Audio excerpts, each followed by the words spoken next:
Good afternoon, everyone.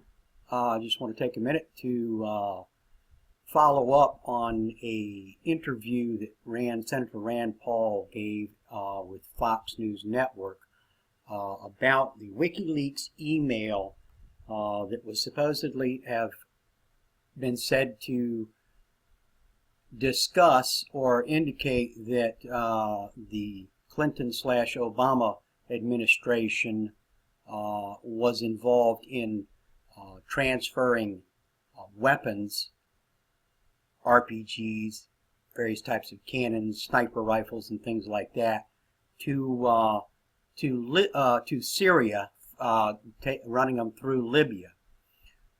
This particular document that you see here is one that came out of Judicial Watch very recently. Actually came out about the same time as the Clinton camp broke the accusations against Mr. Trump. It may very well have been done specifically to offset this information being released by Judicial Watch. This information is a Department of Defense information report referencing Libya and Syria. And the subject, former Libya military weapons shipped to Syria via the port of Benghazi, Libya. Date of information was the 1st of May, 2012. Says, warning, this is an information report not finally evaluated. Intelligence report was classified at the time.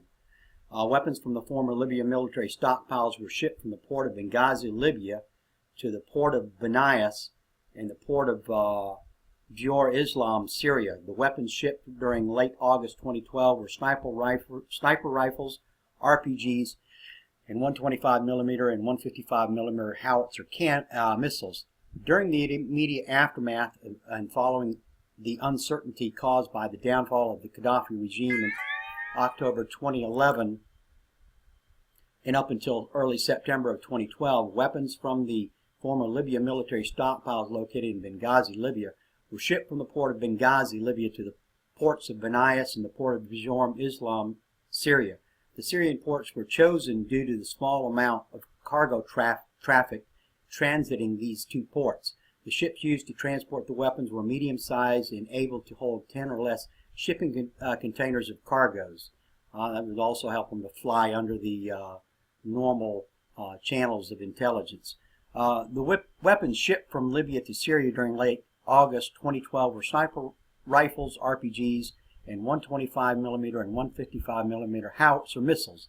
The number of each weapon were estimated to be 500 sniper rifles, 100 RPG launchers, and 300 total rounds, and approximately 400 howitzer missiles, 200 each of 125mm and 200 each of 155mm. Now, this particular information is also relevant to information that can be found on the State Department website. If you do a search for man pads, you will also find where the State Department was indicating they were actually involved in and had contractors working in Libya to acquire these man pads and other military equipment that rebels had gotten their hands on. And what they were doing was buying them back. Those weapons were what were shipped into Syria. There was also ABC had did an interview with Glenn Doherty approximately 1 month before he was killed in Benghazi, in which he had told ABC News that he was one of the contractors that was actually working with the State Department in locating and acquiring these particular weapons, which eventually were made and which were eventually shipped to Syria.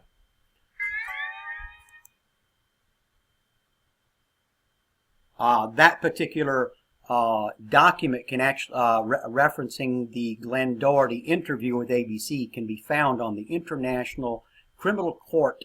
It is a matter of record in the Saif al-Islam Gaddafi International Criminal Court trial. There is another document, which I'm going to pull up right now.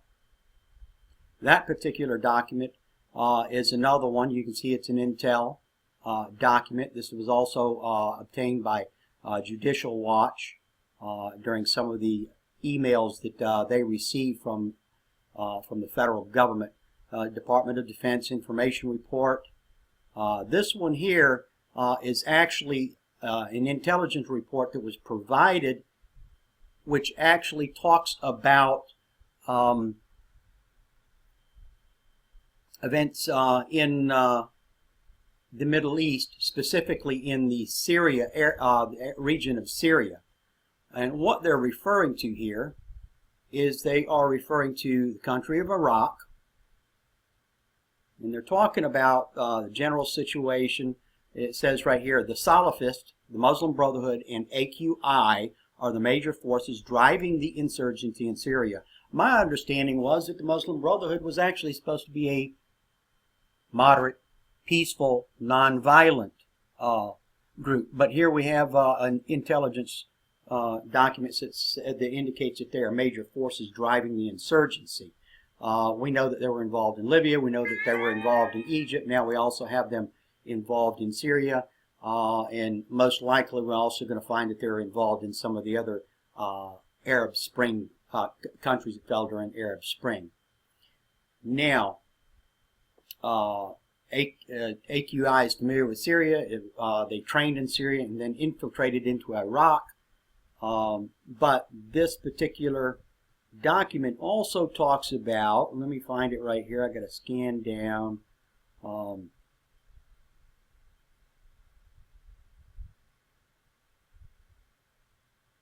this is talking also about the situation on the Iraqi and Syrian border.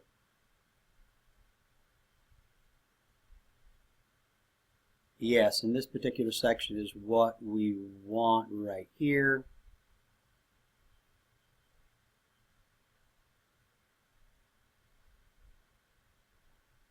Very clearly says, C right here, paragraph C, if the situation unravels, there is the possibility of establishing a declared or undeclared Salafist principality in eastern Syria. And this is exactly what the supporting powers to the opposition want, in order to isolate the Syrian regime, which is considered the strategic depth of the Shia expansion, Iraq and Iran. It also creates the ideal atmosphere for AQI to return to its old pockets in Mosul and Ramadi. And it also says that ISI, Islamic State in Iraq, could also declare an Islamic State through its union with other terrorist organizations in Iraq and Syria, which will create grave danger in regards to unifying Iraq and the protection of its territories. This particular document very clearly outlines the fact that the Obama and Clinton were warned that the use of these groups in fighting against Assad would likely result in the creation of Islamic State.